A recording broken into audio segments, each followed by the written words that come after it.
Facebook is kind of takes a few seconds to understand. The things are already okay. Weird one. So let put us on public, and there we go. So people, today it's a special day. It's October 4th. Unbelievably, it's the live number 198. Mm. We're on since March 21st.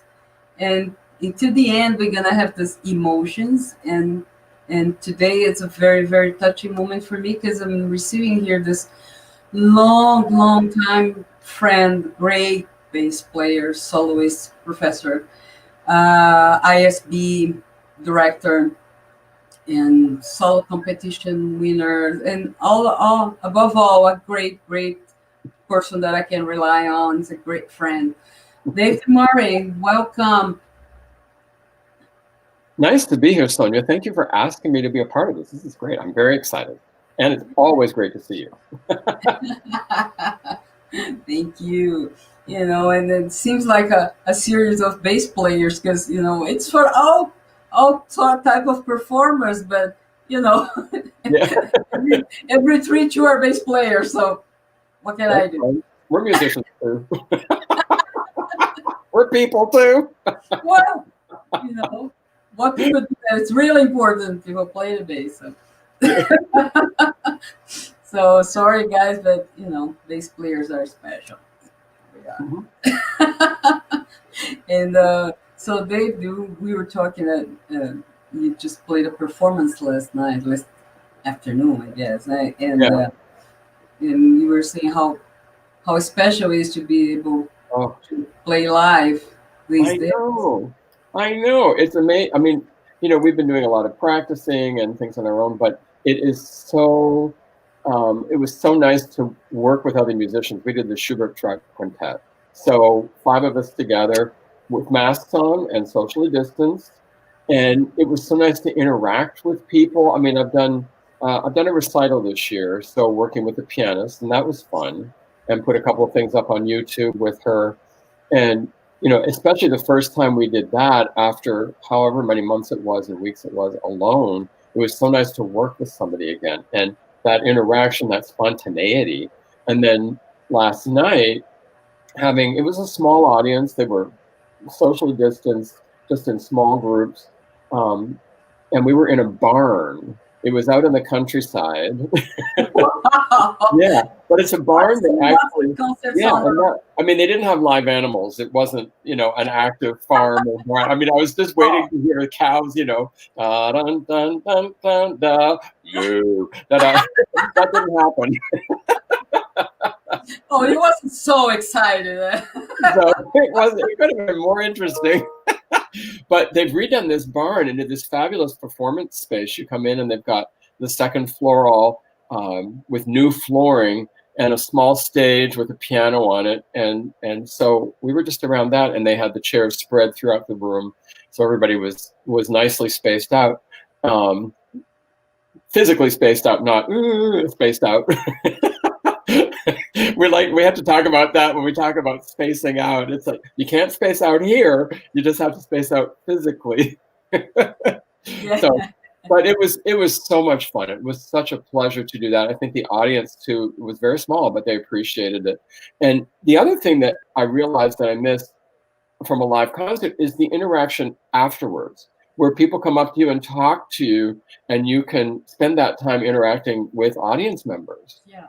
And even when there were 2 pieces before that I sat in the audience, 2 sonatas, and I met a couple of people that I hadn't met before, and being able to chit chat with them, and the whole social element of what we do really became much more impactful, because I realized, oh, this is what we've been missing too. Not just the performing and the rehearsing together, but then that interaction, the spontaneity you feel when there are actually people in the room and it's more alive, and then being able to talk with people before and after the concert was just so refreshing, so much fun.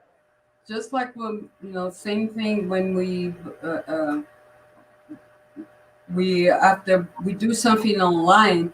That's the thing that we most miss after you you perform or you do a master class or that, so you're not having that afterward contact.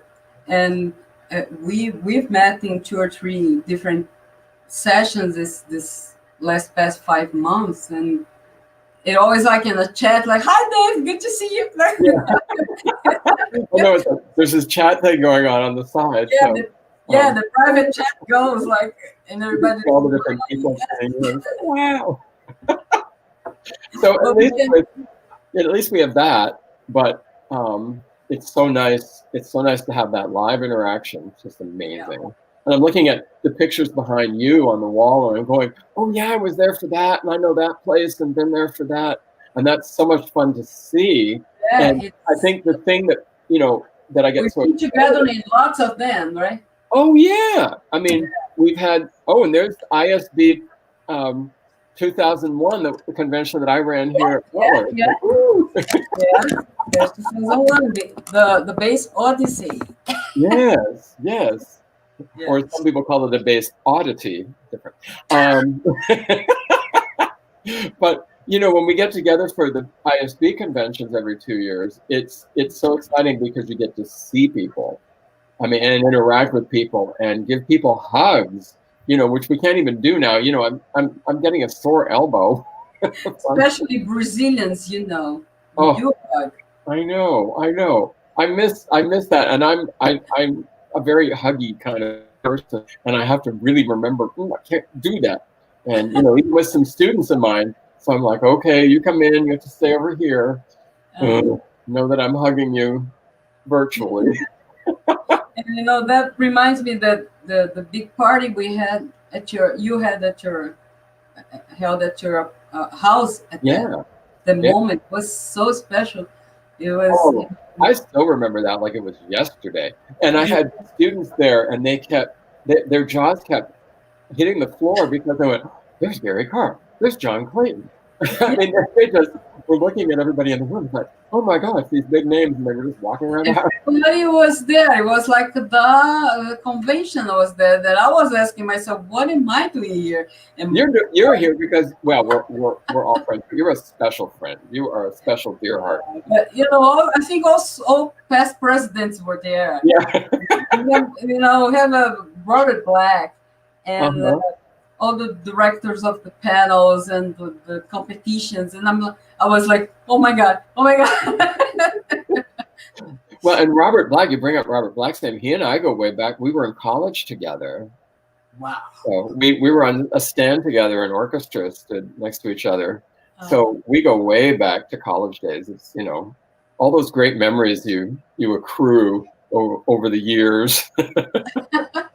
Yeah, and I do have lots of pictures of that. I have to actually. It wasn't a cell phone era yet. Right. So I have a lot of negatives. Yeah, I have my own photo albums with pictures. You have to take it to the drugstore and get them to develop it and wait for like a week and go back and. I even bought a few years ago. I bought one of these units that makes your negative into digital photos. Oh, so you can put them. Yeah. Mm-hmm. But and it was a physical unit. This day you have there is an app on a cell phone that you can actually do it. Oh, really?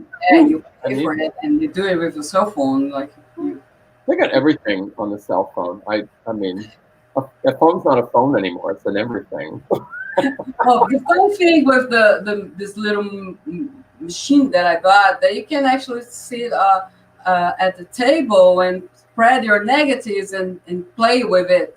Wow. It was a puzzle or something. Oh, this one, that one. Yeah. I still think it's a little more fun. I'm 57, so I like to touch things. Yeah. No, there is something about that tactile thing, that physical, and I think that's why, at least as bass players, I think a lot of musicians probably feel the same way. We like being able to touch something and create that way. There's a certain Oh, Arzola was there. Yeah. Arzola was at that It was party. like weather earlier too, so I'm seeing lots of names I popping up. remember we have some pictures in the bars during the Annapolis, and I actually went to the 500 circuit for a Oh, visit and took picture in a Formula One car. I was like, yeah, they have the big race. I mean, they postponed the race this year, and when they finally had it, they did it without fans in the stand. yeah, that was weird. I saw Yeah. some of it. That was And weird. I've been out there. I've never been there for the race, but they showed people lined up at the fence that could see in, and that was about it. But I guess racing, just the act of racing in a car, that's pretty safe. I mean, you're certainly distanced from everybody else.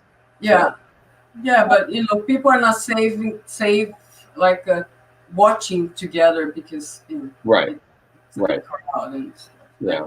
But it's a Yeah. lovely city anyway. I passed by last year when I was driving from Chicago to Indiana. Oh, yes. So, It was nice. But Dave, tell me, how can you keep yourself so sharp with the bass for so long? When you have energy to practice and keep your technique and stuff. well, I think it's a couple of things. I'm always motivated by positive people. I feel like I'm still learning things from people. I look at bass players and outside of the bass world, I'm inspired. For instance, there's a pianist, Menachem Kressler. He used to play with the Beaux-Arts Trio. He teaches down at Indiana University in Bloomington. Um, he's in his 90s now, and he's still performing, and he's still teaching. And his Mozart is beautiful. And I see somebody like that who is so excited about what they're doing, and there's Fausto, so excited about what they're doing that is energy I like to try to absorb, and being around people, even if it's virtual, just being around people that are excited about what's going on, what they're doing, what they can do better, what can we learn more. This summer I decided I could use some time to learn new music. So I tackled the Saint-Saëns Cello Concerto, which I'd been dying to play. It's so melodic, it's so beautiful. And so I played it on my recital last month. And it was really fun. Yeah. Yeah. Kelman? Yeah. So, the cellists get to play that great repertoire. Why can't we? I played it in the orchestra often enough. So, I keep myself fresh with that. Plus students, I love teaching. I love seeing those light bulbs go off, when you're working with a student. So all of this keeps my energy flow going. And I just keep wanting to produce more. I thinking I'm in my 60s now. I hate to admit that. I'll get you. So you'll always be younger than I am. So, but it's age is just a number as far as I'm concerned. I mean, my dad was really going strong up until he just couldn't anymore. And my dad was, my mom is a musician. And my mom's 92 now. She'll be 93 in a couple of months, and she's still going to concerts as much as she can. There's not been that much going on, but she gets out for a walk every day. She's still living in her own place. She's not in a retirement home. Wow, good. You want to do that. So I think I also come from a bloodline that's a lot of really strong, independent people that are maybe a little hard-nosed, and it's like I'm not giving up. I'm doing this.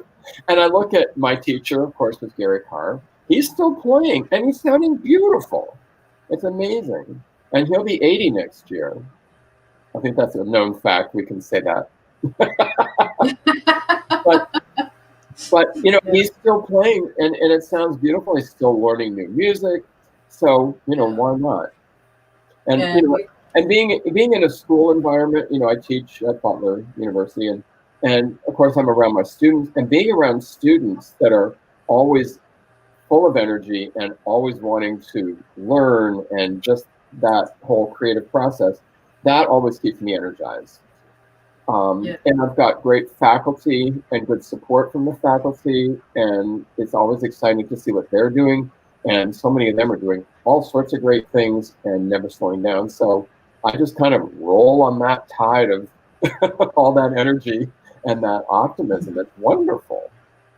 Yeah, to have teaching, it's always one of ways of to keep up. But some people get tired of teaching, but you bring, you take energy out of teaching, which is very Oh, nice. yeah. Well, it's a two-way street,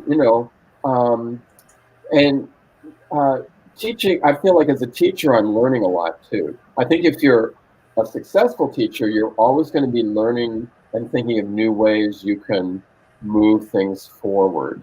So, So um, Fausto is asking the question. mhm. Uh, Fausto, I guess David played my Ondas first time in Indianapolis. I think it was, yeah, It yeah. was at the actually, or it was at Bryce. Uh, Oh, that was a long time ago then. Yeah, no, at the 90s, that would have been the 97 convention. for 97 convention. Yes, I remember because I remember that we were at Rice convention Mhm. because I was scared to death to play. And because for some reason I thought if it was my piece, I had the obligation to play. And then I freaked out and you said, "Oh, I can do it, no problem." Yeah. And there was one thing that I will never forget that when I found I took to the US some of the newest print from recording Brazilian Mhm. recording editions, and I presented you with one I gave you Oh, as yeah, yeah. and you turned to me and said, I thought I would get a version with all your fingers and bowing, I can figure that out myself. and you gave me a free one. And I said, wow, what Dave the Newber, sorry, Dave the Murray would need my finger. He wouldn't need my finger for anything. I And don't you even remember sure saying enough, you did it great. That was the American premiere, and I don't remember. Oh yeah, you did play here in Goiânia, Faust. I think you okay. played in It's Goiânia. been a while. I have not been to Brazil in a while, and I need a Brazil fix. Some of Yeah. my favorite people, you, Fausto, Arzola, you're all there, So Vuela. I mean, Voila, I think Voila was there too, yeah, and wow. people are always. Thank God, bass players are always together. Yeah. But Well, we love the same thing. We all like to share, I mean, obviously share our opinions and stuff like that, but we all love to eat, we love to drink, we love to tell jokes. I mean, yeah, we you do know, drink. yes. We just had lunch, so I'm Today has special reasons for drinking, but you are certainly one of them. okay. Thank you. Well, my mom, 92, she drinks her wine every day. She says that's her thing. We nickname it grape juice. Oh, our friend Muraki. Hey, Kurt. Yeah, Hey, hi. how are you? And there's another thing I wanted to tell you. You have this great state of presence that every year at the end of the year you write this lovely Oh, letter with the whole, our year was like this, and then we did this and did that, and we know about the cats, we know about Bud, mhm. everything at the end of the year. There's a no. If you didn't hear from me, here's the catch up. Yeah. And I think it's so generous of you to send that letter. Oh, thank you. Well, I mean, sometimes that's the only time I get to really stay in touch with people through the year. Now, I was terrible. Last year, I was so busy. Well, there's Vulture. So last year, I was so busy, I didn't get around to doing it. And then I kept thinking, oh, I'll do it in the summer. Well, the summer was so busy because we were planning for school in the fall. There were so many details.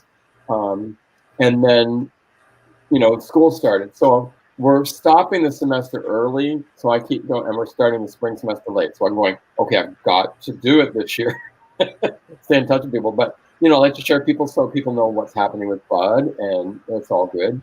And for those that don't know, that's my husband, and so he's doing great. He's retired. He's very happy. That's good. And the cats, because the cats are, they're not human, but they're like our children. Uh-huh. It's kind of like having a We house. don't have the pot and the ladder. Yeah. they're all over, especially Wolfie. He owns the house. It's his house. We just come and go. I know how cats are. I don't have them, but I know a lot of people who have them, and that's the way it is. Yeah. Like they're giving you permission to be here, so be happy. But we have great cats. I mean, they're cats that don't mind being cuddled and petted and everything, and very affectionate, and sleep on the bed at night, and are usually pretty respectful in the morning if I want to sleep late on a weekend about not walking all over me. Like every once in a while, though, they break that. It's like, come on, Dad. They just. Our cats are big cats. I mean, I guess Cooper's probably the smallest, and he's probably at least 12 pounds, at least. Wow. Wolfie, and Morgan's probably about that same size. Wolfie is the big one. He's about 18 pounds. He's big. I mean, he's strong. Give him food. Yeah. So when he walks across you, those paws are like really heavy. I imagine. So you can't miss him. and Dave, tell me, another thing that I think is great that you always playing with younger bass players, with other generation, like the quartet you do with Anthony and and Paul.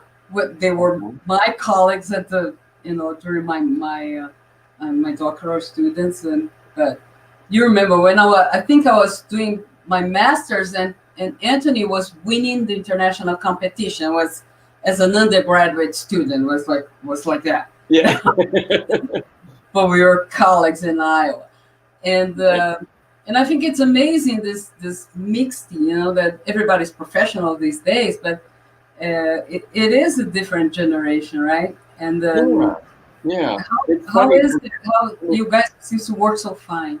Yeah, I mean, I'm in my 60s, early 60s, and I don't think Anthony and Paul are quite 50 yet. So there's a bit of a divide. And, it's really funny. Anthony once shared this with me when we first got together. We're the Bad Boys Quartet. So it's Anthony Stoops, who's now teaching at University of Oklahoma, and Volkan Oran, who's at University of Iowa, and Paul Sharp, who's at North Carolina. So we were in one of our early rehearsals, since we've been together as a group for more than 10 years now. And I think we were getting ready for the Kalamazoo Convention in 2005. And Anthony said, the first time that we got together,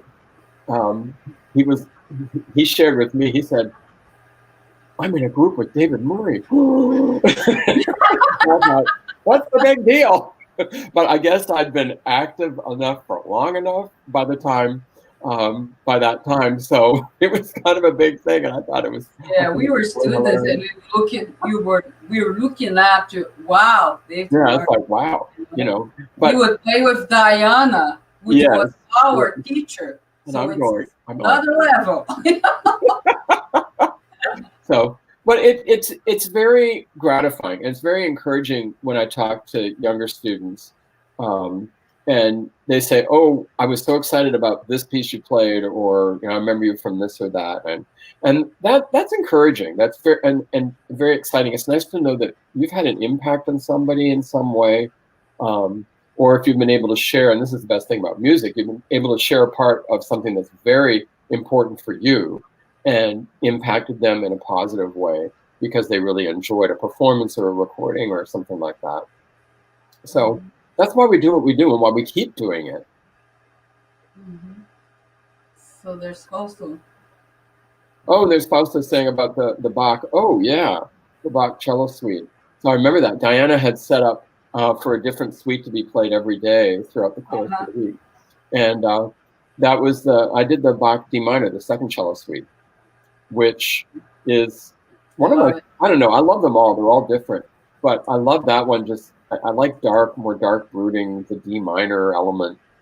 Um, it's, it's kind of like coffee. And I mean, I can't drink coffee because I don't need caffeine. This is without caffeine. I've not had any caffeine today.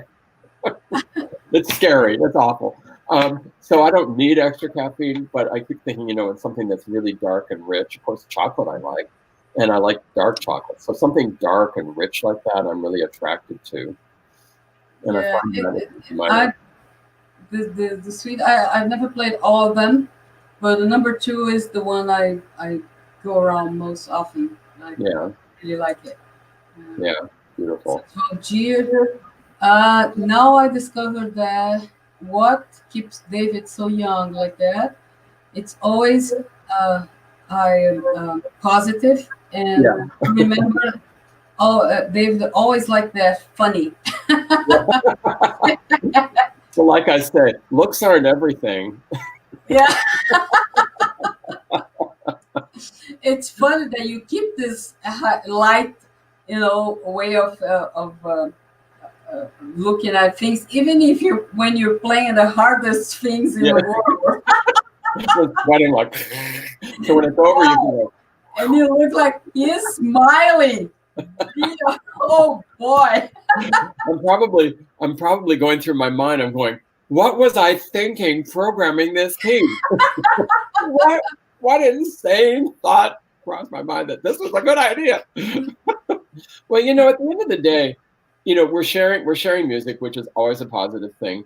Nobody gets severely injured unless you're, well, physical injuries is a different story. But it's not like a doctor trying to fix somebody medically speaking. We're doing everything in our power to create something positive for people. So nobody's going to get hurt if you play a wrong note. Your ego might a little bit, but nobody dies from that. I mean, it's what we're doing is nothing but fulfilling. So and I follow the adage too when it's a performance, especially a live performance, that you really throw your heart into it first. And maybe sometimes the technique falls a little by the wayside. I don't have infallible technique, and I'm always admiring people that do seem to play everything flawlessly, and I'm like, how do you do that? But it's really the heart and soul of it to me first, and I think that's the most important thing because we're sharing heart to heart, and then this is why we keep doing it too, because it's like, okay, I can do it again. I'll get all that energy in the piece and the right message in the piece, but maybe I can get some technical things just a little bit better, a little cleaner, a little more in tune. So that's why we keep doing it. Sure. And this is very inspiring. Oh, good. when you say that, it's very inspiring because the good thing about the one of the best things of watching you play, and it's how light it sounds, how light it looks, Good. like you having fun with that, and this is impressive all the time. I always. Oh, thank you. No, thank you. That's what I'm always striving for, but I'm still never happy with my performance 100%. It's like, oh, it could be more of this, it could be more of that.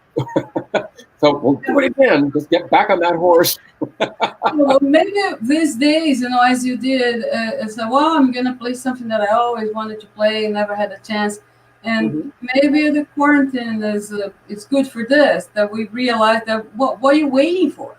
Right, exactly. Things that you always wanted to do. Yeah. Well, and part of it too, I remember years ago when I'd finished college and the career hadn't sort of settled yet. I was doing some gigs, taking some auditions, but I didn't have a full-time position yet. And it was a little bit of an awkward time, and I started to doubt myself a little bit. And I remember Gary Carr was in town. This was in Nova Scotia, where I grew up for the most part. And he was in town, so we had him over for dinner, and I played a little bit. And he said, "No, your playing is fine. You have to play for yourself. You have to be a little more selfish. This is about you. Think about what you want to do with your music, and everybody else be damned. It has to mean something to you. it has to be important to you. So don't worry, don't spend all your time worrying about what other people are thinking about you. And I was like, oh, okay. I'm not maybe by nature the most selfish person, but there's a time to know when to be a little selfish and just to make it about yourself, and sort of balance that with knowing that it's something that you're also sharing with people. Yeah. I think about that these days in a way that I think when you more introspective, you're more Hmm. into yourself. So you also, hunting inside yourself the best you have to give. Right, right, You right. concentrated in yourself so you can give your best, Hmm. and it's not necessarily a selfish thing. I think it's also some sort of act of love because you Right, give your best. right. Well, So it helped what me. if people don't like? Yeah, You know. yeah, exactly, exactly. You're not going to be anything that you're not. It's finding out who you are. And I know that, I sometimes I wish I was this like technically perfect player, but I'm not that person. I'm about as natural as a plastic milk jug. I mean, I'm as natural as a pair of nylons. I mean, no, I, really worked hard to get everything that I have. So I also realized how I came about that. How did I work? I think that's helped me be a better teacher, especially for younger students, because if they're having a problem with something, I'm like, I know I had that problem. I can help work you through that. And so it's not an issue anymore. So, uh, when it comes to, especially building a career, it's really thinking about what you want to do. And, I guess it's maybe selfish is not the right word, but you really have to look into yourself and figure out who you are and what you want to do. And I Right. realized over the years that I like teaching. I love being in academia. I love this smaller school where I'm working. Uh, and the students that I'm getting and everything. I mean, I couldn't be happier where I am right now. So it's great. It all wound Oh, up well. good. That's you priceless Yeah. when you get to doing what you do. So Valdir is asking, it sends a very common question here between students that what would you say to a student about career, soloist, orchestra musician, professor? Well, would you how you Everything. advise? Yeah.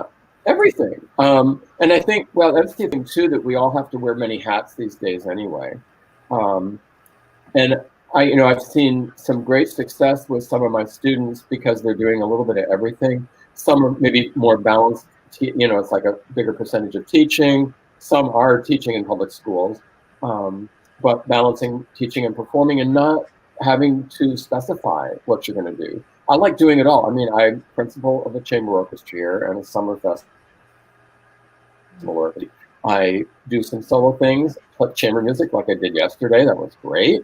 I, with especially the social media for summer projects, I put a couple of things up on YouTube, um, just my own benefit. I just was like, I want to do something, so I worked with a pianist. We recorded it on my phone, and here's where the phone is just not a phone anymore.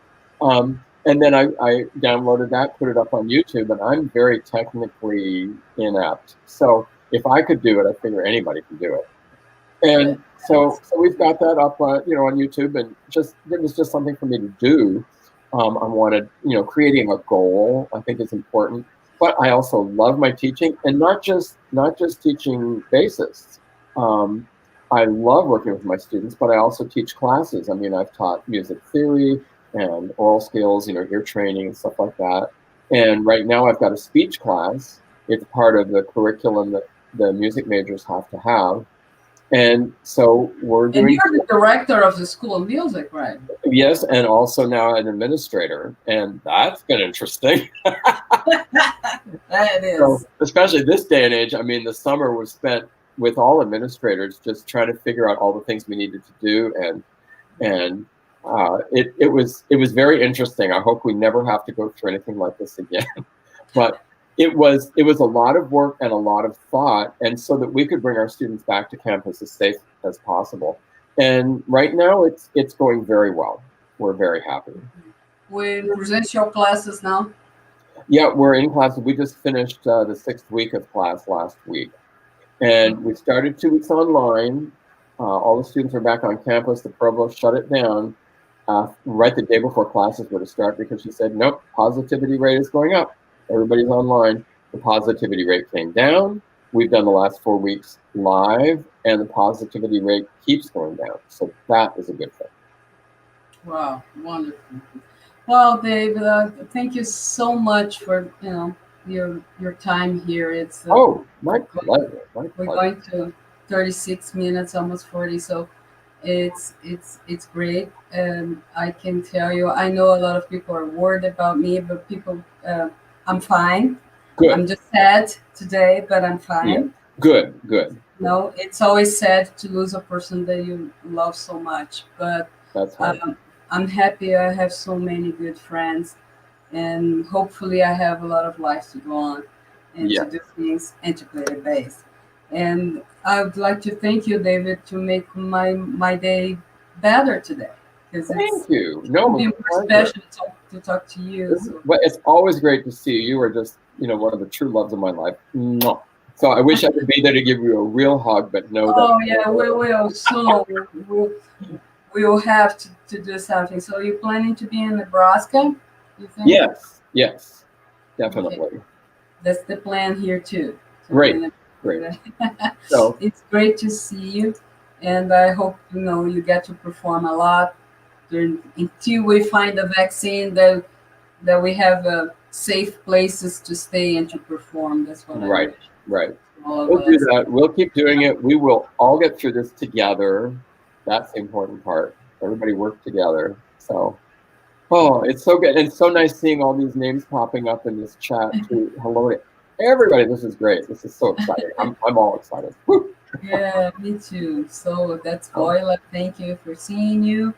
It's always she says that she has great and funny memories from you. We had a great time. It seems like it was just yesterday. Oh my gosh. So okay. Well, when we get past all of this, I'll just come to Brazil. We're just going to visit. We're going to eat and drink and have fun. Yeah, that's wonderful. Great.